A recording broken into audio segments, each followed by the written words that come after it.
Bismillahirrahmanirrahim. Wa an Ibnu Mas'ud radhiyallahu an, dari Ibnu Mas'ud, ana nabi teman satu nabi kana ana sapa nabi iku yaqulu donga sapa nabi. Dari Ibnu Mas'ud bahasanya beliau berkata, Rasulullah sering berdoa, yaitu dengan doa Allahumma do Allah ini teman satu ingsun iku as'aluka nyuwun ingsun ing panjenengan al-huda ing pituduh. Ya Allah, berikanlah kepadaku petunjuk atau hidayah. Seberapa penting sih hidayah pada kehidupan seseorang?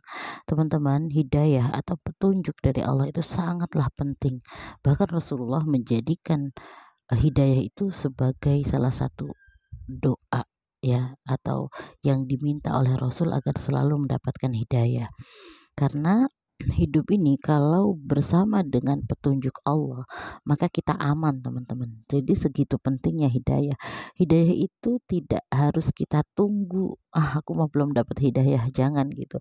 Tapi hidayah itu kadang harus kita jemput. Lewat mana? Lewat doa.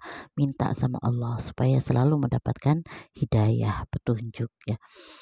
Atau bisa juga teman-teman, hidayah itu datang dari kita mendengarkan kajian, atau kita membaca kitab, atau membaca ilmu-ilmu agama, membaca tentang ketakwaan. Saya sendiri pernah mendapatkan hidayah yang menurut saya luar biasa itu ketika membaca salah satu karangan milik Romo Kiai Haji Maftuh Bastul Birri. Beliau itu ada menuliskan jadwal harian muslimah. Di situ, di buku itu saya membaca beliau tuh menuliskan jadwal harian muslimah. Dan dimana ketika baca itu saya seperti mendapat sebuah hidayah. Ternyata seorang muslimah itu, seorang wanita, ya, apalagi ketika sudah menikah dan punya anak, itu harus membagi waktunya dengan sebaik-baiknya. Di situ ditulis misal bangun qiyamul lail, kemudian sholat subuh berjamaah kalau bisa, kalau tidak setelah subuh kita harus ngaji walaupun beberapa ayat, kemudian kita mengurus-ngurus kegiatan anak-anak berangkat sekolah itu jangan tinggalkan sholat duha.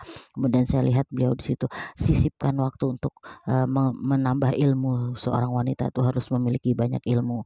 Terus setelah sebelum zuhur istirahat, setelah zuhur nanti kita kegiatan apa misalnya, ya mohon maaf kalau yang bekerja ya bekerja misalnya seperti itu.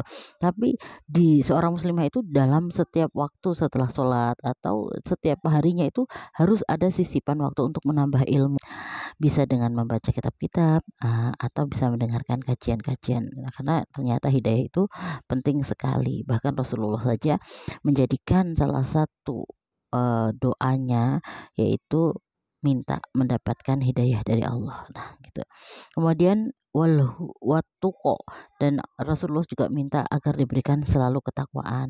Wal afaf, minta penjagaan dari Allah.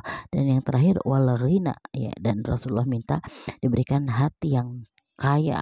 Hati yang kaya itu memiliki hati yang qanaah, yang cukup meskipun berapapun rezeki yang Allah berikan agar terasa cukup. Nah, ini banyak orang tuh kadang punya kekayaan tapi hatinya nggak merasa cukup, maka tidak akan merasakan bahagia dan hartanya tidak manfaat.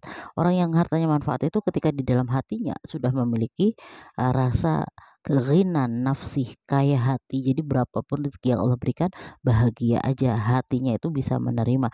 Dan biasanya orang-orang yang punya sifat qanaah ini akan diberikan rezeki yang luar biasa oleh Allah. Rawahu ngeriwayatkan hadis sapa Muslimun, Imam Muslim. Hadis ini diriwayatkan oleh Imam Muslim. Semoga bermanfaat. Like dan share apabila video ini bermanfaat. Terima kasih yang sudah aktif di akun-akun kajian saya. Jazakumullah ahsanal jaza.